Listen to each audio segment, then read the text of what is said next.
On April 7th, 1998, at approximately 4:48 p.m., Beverly Hills police officers arrested the singer known as George Michaels. The siege started, but George Michael was nowhere to be seen. George, you just come out for like a minute? Mr. Michaels was arrested for a violation of 647A, engaging in a lewd act. The incident took place right here at Will Rogers Memorial Park, just across the street from the famed Beverly Hills Hotel. Members of the crime suppression unit did go into the restroom area of the park. The officers observed the act and arrested Mr. Michaels. This is so potentially career-ending. What the heck was he thinking? You get a sense that some people thought they'd been tricked, you know, that he had been living a lie. Someone who appears to the public to be this, and yet they're leading a double life, which means they're really this. The pressure's on for George Michael to say something.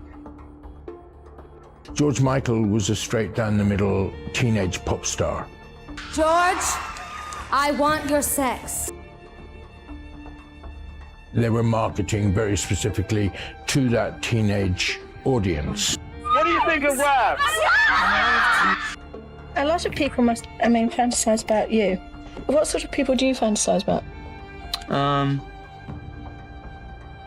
I never wanted to be someone else.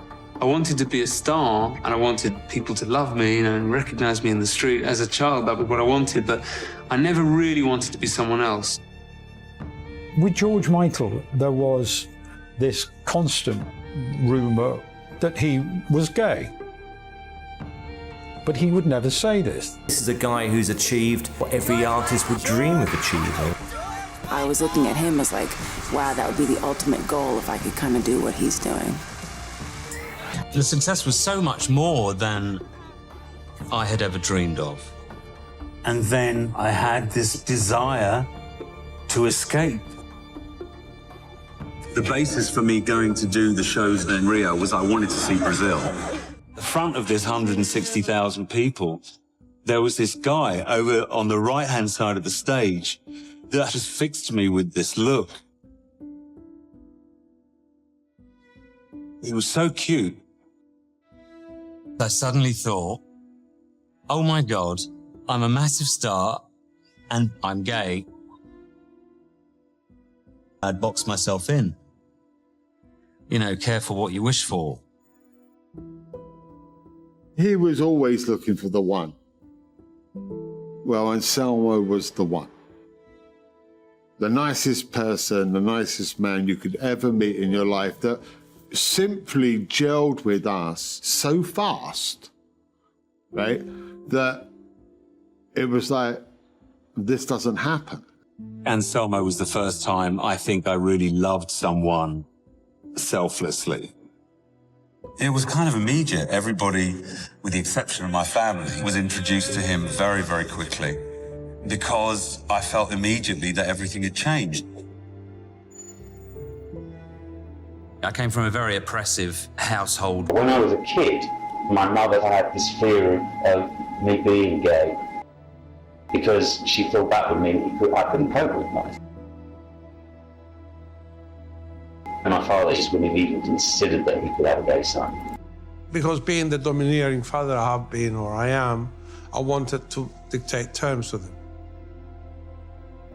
I came out to all my friends and my family outside of my mum and dad at 27. I was in love. I was happier than I'd ever been in my entire life.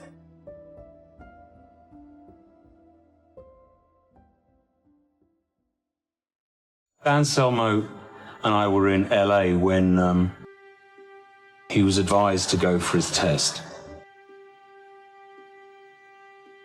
He hadn't been tested for a while, and he was absolutely healthy looking, more than healthy looking when I first met him. Within a month or two of meeting him, he had a flu that he couldn't get rid of, and some red marks that came up on his chest. I remember him leaving the house, and to this day, I remember looking at the sky and saying, "Don't you dare do this to me." I mean, I was 27 going on 28, but at that point in time, you think like that's a lifetime to have waited to be loved. Anselmo had the test in Brazil. I went home to my family for Christmas and sat at the Christmas table, not knowing whether my partner, the people sitting around the table did not know about, well, not knowing whether this man I was in love with was terminally ill, and therefore not knowing whether I potentially was terminally ill. That Christmas was probably the darkest, most frightening time in my life. I was absolutely terrified of losing him, and the prospect of watching him die of AIDS. I was in LA and the phone rang and I was told that Anselmo's best friend in Brazil was on the phone. And then it all goes blurry for a long time.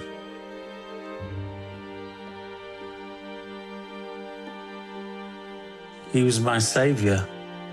It's still very hard for me to explain how finding a companion at that stage in my life changed me. And such a beautiful companion, such an amazing person. I wrote my mother like a 4 or 5 page letter the day after he died, which was the easiest thing I've ever written. Telling them how much I loved him and how much joy there was for me in my sexuality. And not to worry for me and not to feel like I had suffered anything. My mother, bless her, wasn't slightly fazed by the gay thing, which she'd probably worked out years before. She was just devastated that I had gone through a 1.5 years of terror, without her knowing. My mum sat me down and told me the things about her life story. And one of them was the fact that on the day I was born, her closest sibling, whose name was Colin, he killed himself within 24 hours of my birth. And she told me that he was a very depressed young man, very highly sensitive and very probably gay. I think my mother showed fear of my own sexuality when I was younger that I didn't really understand what it was about, but I knew it was out of character. And now I understand what she was afraid of. 3 years after Anselmo died, I met Kenny. And I called my mother the day after I'd met Kenny to tell her that I'd met this wonderful man, and unfortunately it was the same call she had to tell me that she had cancer. And I think in reality, she knew she had a far smaller chance of survival than she was letting on to us. It went into remission, I guess, for 3 or 4 months, and then came back with a vengeance, and within a week of that, she was gone. How did you survive what you went through? The loss of the most important man and the most important woman in your life? I didn't really. I was like depression and shock that just went on for years. And then, of course, I got myself arrested. Will you take us back to the day of the arrest? I was followed into the toilet by a man. I think the official word is entrapped, I suppose. I was coaxed fairly directly. Really? Yes, it's illegal. It's basically being coaxed. What did the guy do? I'll tell you, this is the nicest way I can put it. I've put it this way before, and I don't want to be graphic and nasty. He played a game called, I'll show you mine, you show me yours. I thought I was watching someone pleasuring himself. Okay, gotcha. And staring at me. Okay. I kind of responded in kind. Okay. And very briefly actually, and the guy then walked out of the bathroom. So I just gathered he wasn't very impressed, and I left. As I reached the street, the cops swooped on me, basically. I remember so clearly. There were these 2 guys that I think were also part of the kind of entrapment setup that were going in and out of that bathroom. And something in me said, you shouldn't go in there. there's something really dodgy going on.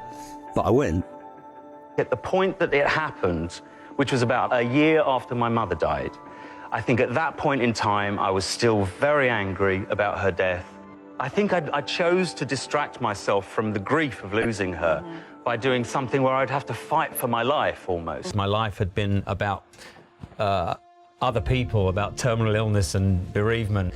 There's nothing I could have done about either of the people that I lost. Were you scared? Part of me was very scared. To be honest with you, I remember sitting there thinking, well, I just have to tell the truth about this. The outcome I knew was going to depend on me. You called your dad from LA, didn't you? He called me, actually. He called you, yeah. That was not a phone call I was looking forward to, I have to admit. I didn't know how he would react, but he basically called me up and said, you're who you are, you know, you've got nothing to be ashamed of. He's been great about my sexuality in general. In the last 5-6 years of my life, I've finally come to terms with the fact that I'm not like other people at all. And since I was outed, I feel like I've genuinely learned to respect myself. I never was like other people, and I shouldn't have been disappointed in myself for not being like other people. On Christmas Day 2016, the greatest singer-songwriter of his generation, an icon of his era, George Michael, was lost. He understood love, loss, happiness and grief, and in that helped to heal the wounds life inflicted upon us. They always say be careful about, meeting your idols because they never can live up to what you think, but actually became something better. He was like a father figure to me. What do you think his legacy is? He was very kind, generous. Yeah, he was just such a lovely person. I hope that people think of me as someone who had some kind of integrity, and I hope I'm remembered for that. He loved his family and was a good friend. I'll never forget him.